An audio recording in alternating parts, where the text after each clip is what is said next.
Back friends, this Mansi Goswami from the bioscience arena. So आज की video में हम पेंटोज फॉस्फेट पाथवे के बारे में डिस्कस करेंगे, जिसमें कि हम ये डिस्कस करेंगे इसकी क्या मैकेनिज्म होती है, कहाँ होती है और इसमें फाइनल प्रोडक्ट क्या बनता है, किन एंजाइम्स की मदद से ये मेटाबॉलिक प्रोसेस होती है और रेगुलेटरी एंजाइम क्या होता है। इसी के साथ इसका मेन फंक्शन क्या होता है, यानी कि ये जो पीपीपी यानी कि पेंटोज फॉस्फेट पाथवे है ये कराई जा रही है हमारे बॉडी के अंदर, तो सीधा सीधा सिद्धांत है इसका कि कुछ ना कुछ ये हेल्प कर रही होगी कोई मेटाबॉलिक रिएक्शन में। तो पीपीपी का मेन क्या फंक्शन है इसके बारे में हम डिस्कस करेंगे। इसी के साथ अगर आपको इस टॉपिक के नोट्स चाहिए तो आप खुद भी नोट डाउन कर सकते हैं। जो मैं यहाँ पर लिखूंगी या लिख रहा है उसको आप कॉपी पे लिख सकते हैं, वो भी काफ़ी सफिशियंट होगा। लेकिन अगर आपको प्रॉपर बुक के नोट्स चाहिए तो उस पीडीएफ की लिंक आपको मेरे डिस्क्रिप्शन बॉक्स में मिल जाएगी, इसमें कि वो ही नोट्स में यहाँ पर आपको एक्सप्लेन कर रही हूँ, जिससे आपको समझने में कोई दिक्कत ना हो। तो सबसे पहले हम पीपीपी के बारे में बात करते हैं, जिसको हम बोलते हैं पेंटोज फॉस्फेट पाथवे। तो इसका दूसरा नाम हेक्सोज मोनोफॉस्फेट पाथवे भी है और इसको हम एक और नाम से जानते हैं which is known as phosphogluconate pathway. PPP का एक और नाम है हेक्सोज मोनोफॉस्फेट पाथवे और फॉस्फोग्लूको पाथवे। अब ये पीपीपी पाथवे जो होता है ये कहाँ पर होता है, ये बहुत इंपॉर्टेंट है, क्योंकि कॉम्पिटिटिव एग्जाम में मेजरली यही पूछा जाता है। कोई भी जो मेटाबॉलिक रिएक्शन या पाथवे है या साइकिल है वो उसकी एक्चुअल लोकेशन क्या होती है।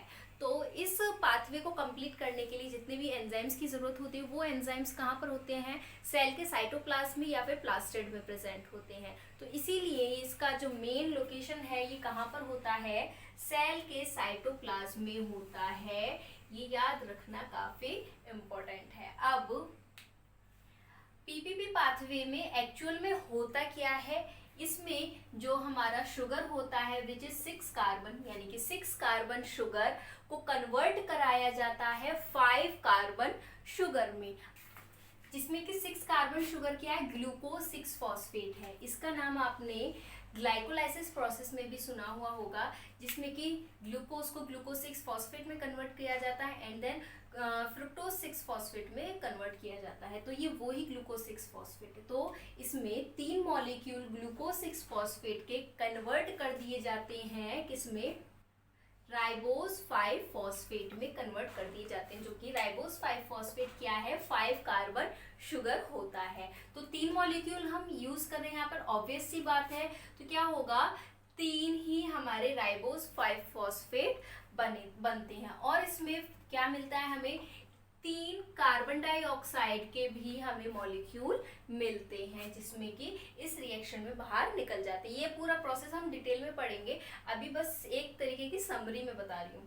और इसमें क्या होता है मेन कि इसमें NADPH भी बनता है और टोटल कितने मॉलिक्यूल बनते हैं NADPH के, 6 मॉलिक्यूल बनते हैं। तो ये हमारी पीपीपी की पूरी समरी है, जिसमें कि क्या है, ग्लूकोज 6 फॉस्फेट यानी कि जो 6 कार्बन शुगर है वो कन्वर्ट कर दिया जाता है हमारे राइबोज 5 फॉस्फेट में एंड देन उसमें से क्या निकलता है, 3 मॉलिक्यूल कार्बन डाइऑक्साइड के निकलते हैं और 6 मॉलिक्यूल हमारे NADPH के निकलते हैं। तो इस रिएक्शन में, इस पाथवे में फाइनल प्रोडक्ट हमें क्या मिलता है, NADPH मिलता है और 5 कार्बन शुगर हमें मिलता है, राइबोज 5 फॉस्फेट, जैसे कि और भी हम डिस्कस करेंगे।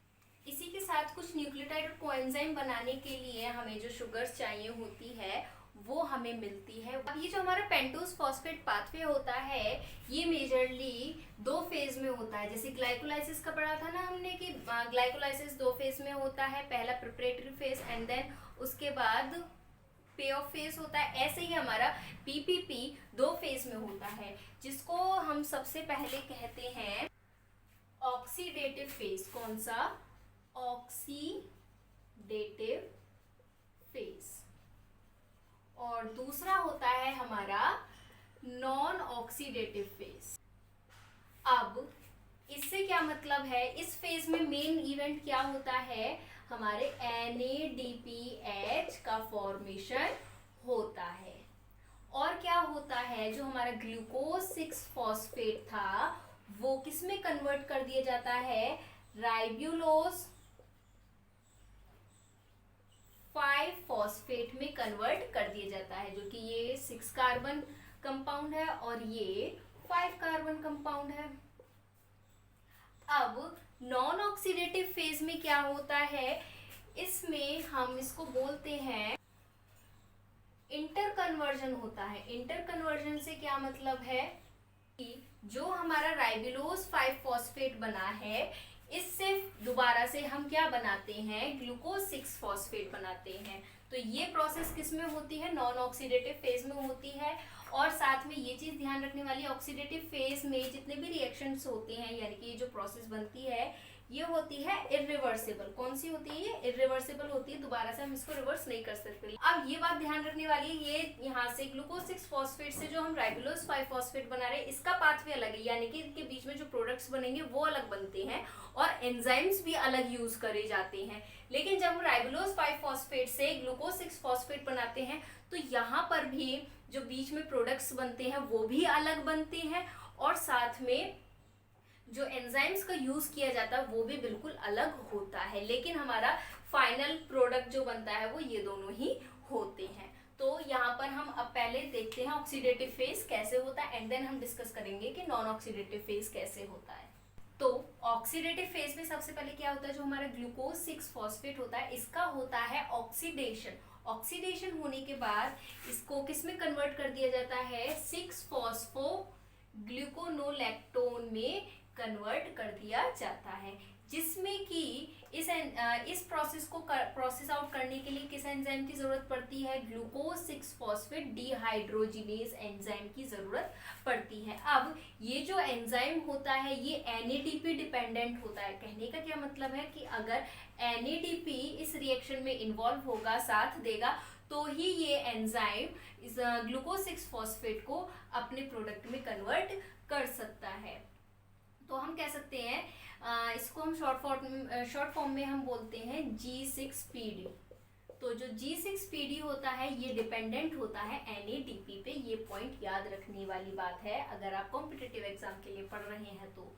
अब उसके बाद क्या होता है, जो हमारा 6 फॉस्फोग्लूकोनोलैक्टोन होता है इसको कन्वर्ट कर दिया जाता है 6 फॉस्फोग्लूकोनेट में कन्वर्ट कर दिया जाता है with the help of enzyme gluconolactonase enzyme की मदद से। नाम थोड़े प्रोनाउंस करने में अजीब है लेकिन तोड़ तोड़ के करेंगे तो आसानी से हो जाए। ग्लूकोनोलैक्टोनेज एंजाइम की मदद से फॉस्फोग्लूकोनेट में कन्वर्ट कर दिया जाता है। अब इस दौरान क्या होता है कि हमें इस प्रोसेस को करने के लिए H2O की जरूरत होती है।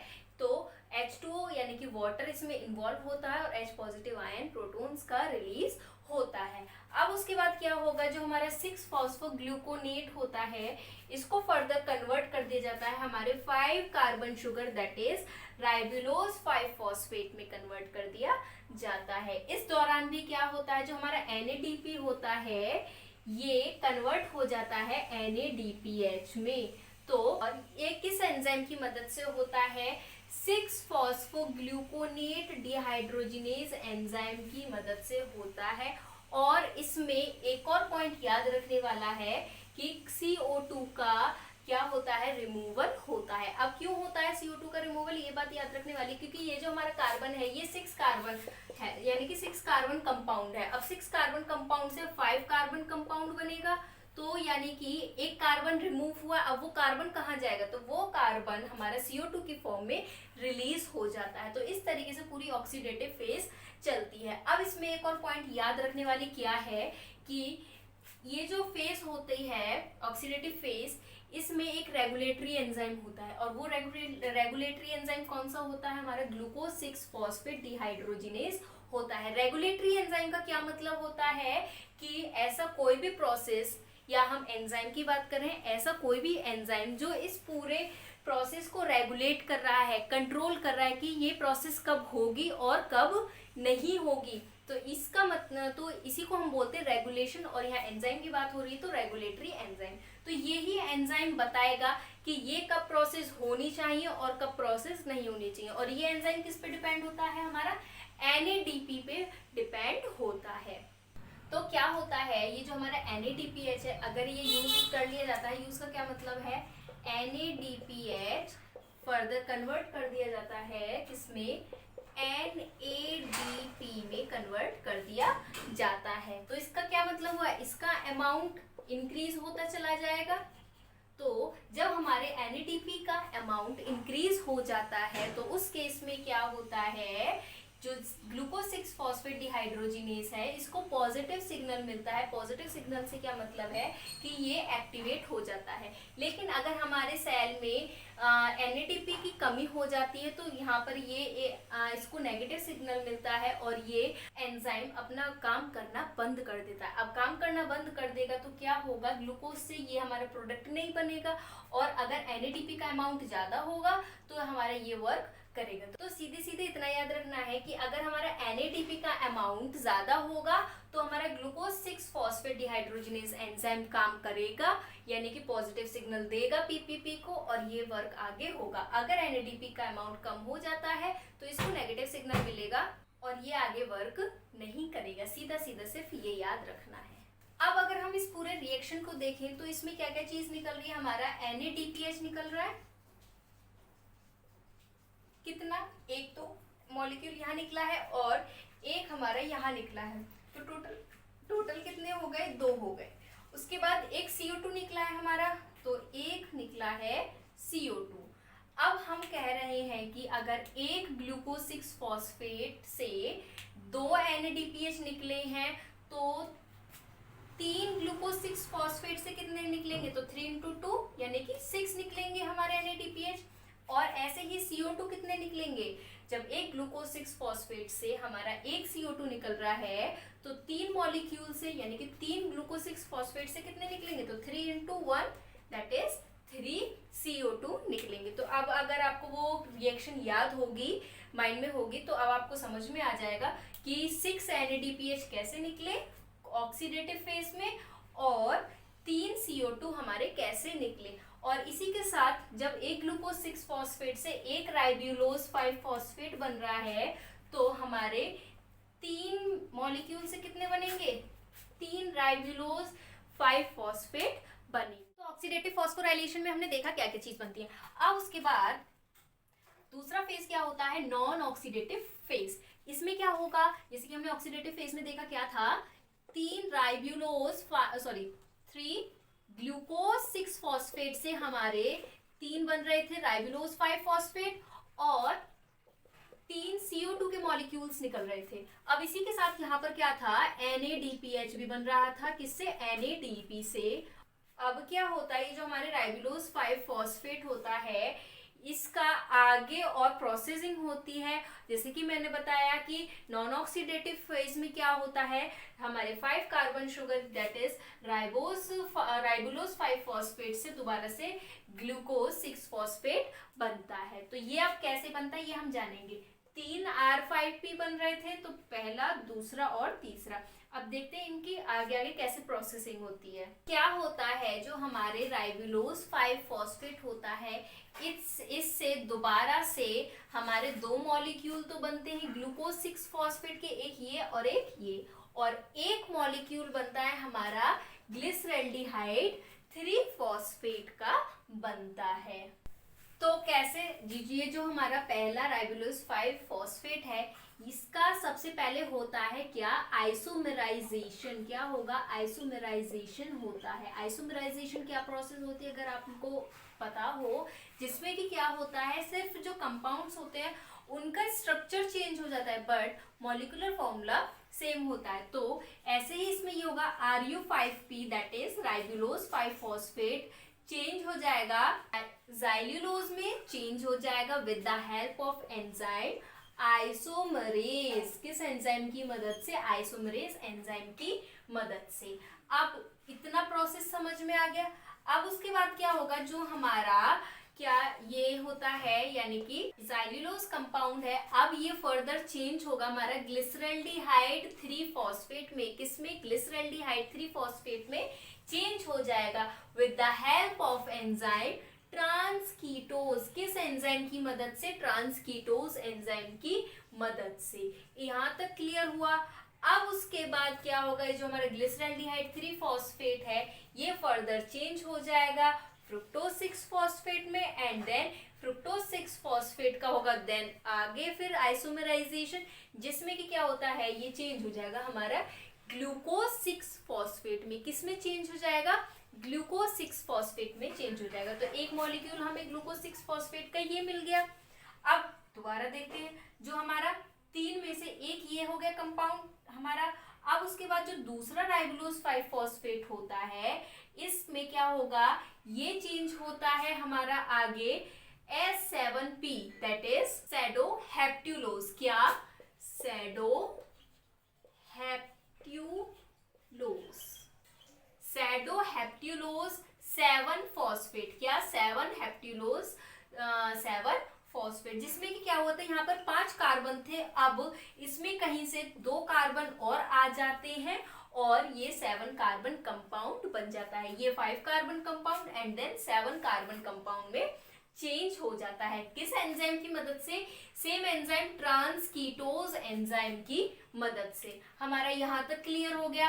अब उसके बाद क्या होगा, ये जो S7P है दैट इज सैडोहेप्ट्यूलोज 7 फॉस्फेट, ये चेंज होगा हमारा E4P में, दैट इज इराइथ्रोज 4 फॉस्फेट। क्या, इराइथ्रोज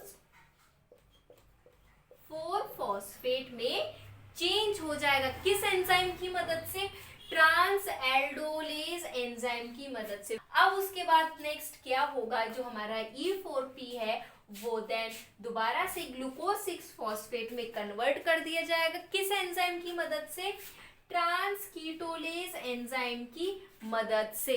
तो हमारा यहाँ पर एक और कंपाउंड बन गया ग्लूकोज 6 फॉस्फेट का। तो टोटल हमें 2 ग्लूकोज 6 फॉस्फेट मिल गए। अब हम तीसरे राइबोलोज के साथ देखते हैं इसके साथ क्या होता है। तो ये जो राइबोलोज 5 फॉस्फेट होता है, ये दोबारा से चेंज कर दिया जाता है किसमें, इसका भी आइसोमराइजेशन होता है, जैसे कि सेम इसमें हुआ XU5P यानी कि ज़ाइलुलोज 5 फॉस्फेट में चेंज कर दिया जाता है। अब क्या होता है, ये जो होता है XU5P, ये ट्रांसफर कर दिया जाता है यानी कि कन्वर्ट हो जाता है ये ग्लिसरैल्डिहाइड 3 फॉस्फेट में। किसमें कन्वर्ट हो जाएगा, ग्लिसरैल्डिहाइड 3 फॉस्फेट में कन्वर्ट हो जाएगा, and with the help of transketolase enzyme की मदद से। ये आपको तीनों रिएक्शन क्लियर हुई, कुछ भी नहीं है, बुक में भी इसी तरीके से दे रखा है। लेकिन हम बात करते हैं पीपीपी के फंक्शन के बारे में, तो हम इसी में ही समझ लेते हैं क्या है इसका फंक्शन। फंक्शन समझने के लिए हमें ये जानना जरूरी है कि क्या क्या प्रोडक्ट्स बन रहे हैं। तो इसमें सबसे पहले प्रोडक्ट क्या बन रहा है, NADPH बना था हमारा। तो ये NADPH कहाँ यूज कर लिया जाता है, जितने भी हमारे रिडक्टिव बायोसिंथेसिस प्रोसेस होते हैं उसमें ये NADPH यूज कर लिया जाता है। अब रिडक्टिव बायोसिंथेसिस से क्या मतलब है, यानी कि जितने हमारे जो एनाबॉलिक प्रोसेस होती हैं उनमें क्या होता है, एनर्जी की रिक्वायरमेंट होती है, तो वहां पर ये NADPH यूज कर लिया जाता है। जैसे कि हमारा एग्जांपल है फैटी एसिड का सिंथेसिस जो होता है। आज हमने इसमें देखा, इसमें 6 कार्बन कंपाउंड भी बन रहे हैं। 6 कार्बन कंपाउंड जैसे कि हमारा ग्लूकोज 6 फॉस्फेट है, ये दोबारा से रिसाइकिल हुआ है ना। इसमें 4 कार्बन कंपाउंड भी बन रहे हैं। 4 कार्बन कंपाउंड जैसे हमारा ये है इराइथ्रोज 4 फॉस्फेट। तो ये जो इराइथ्रोज 4 फॉस्फेट होता है, इसका क्या काम होता है, ये फर्दर यूज कर लिया जाता है हमारे एरोमेटिक एमिनो एसिड्स को बनाने के लिए और विटामिन B6 को बनाने के लिए, इनके बायोसिंथेसिस के लिए ये जो हमारा इराइथ्रोज 4P होता है इसको यूटिलाइज कर लिया जाता है। अब इसके बाद जो हमारा 5 कार्बन शुगर होता है, जैसे कि हमारा राइबोलोज 5 फॉस्फेट है, ये जितने भी 5 कार्बन शुगर बनते हैं ये मेजर कंपोनेंट होता है हमारे न्यूक्लिक एसिड फॉर्मेशन के लिए। न्यूक्लिक एसिड मींस DNA और RNA के सिंथेसिस के लिए हमें क्या राइबोज शुगर भी तो चाहिए होती है बनाने के लिए। तो वो जो राइबोज शुगर होती है वो कहाँ से मिलती है, हमें पेंटोज फॉस्फेट पाथवे से मिलती है। तो यहाँ पर इसका मेन फंक्शन ये होता है। तो इसी के साथ हमारी आज की वीडियो खत्म होती है। आई होप आपको वीडियो पसंद आई होगी, एक एक पॉइंट आपको क्लियर हुए होंगे और अगर आपको इस टॉपिक से रिलेटेड कोई भी डाउट है तो वो आप मुझे कमेंट बॉक्स में पूछ सकते हैं। इसी के साथ मेरा चैनल सब्सक्राइब करें अगर आपने अब तक नहीं किया है, ताकि आपको ऐसे ही बायोटेक्नोलॉजी, बायोलॉजी या जितनी भी ब्रांचेस हमें बायोटेक्नोलॉजी की ब्रांचेस हैं, दैट मे बी इम्यूनोलॉजी और बायोकेमिस्ट्री एक्सेट्रा एक्सेट्रा, इनसे रिलेटेड वीडियोज़ एंड अपडेट्स आपको मिलती रहें।